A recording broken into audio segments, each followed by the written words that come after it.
Assalamualaikum warahmatullahi wabarakatuh.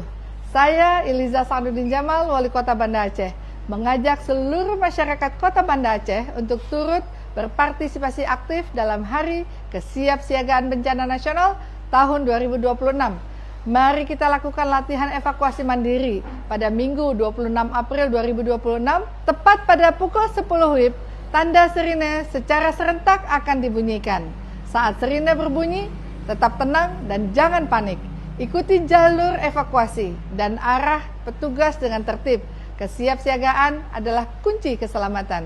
Kenali ancaman di sekitar kita, pahami resikonya, dan bangun budaya sadar bencana sejak dini. Karena penanggulangan bencana bukan hanya tugas pemerintah, tetapi tanggung jawab kita bersama. Mari kita sukseskan HKB 2026. Siap untuk selamat, salam tangguh, salam kemanusiaan. Wassalamualaikum warahmatullahi wabarakatuh.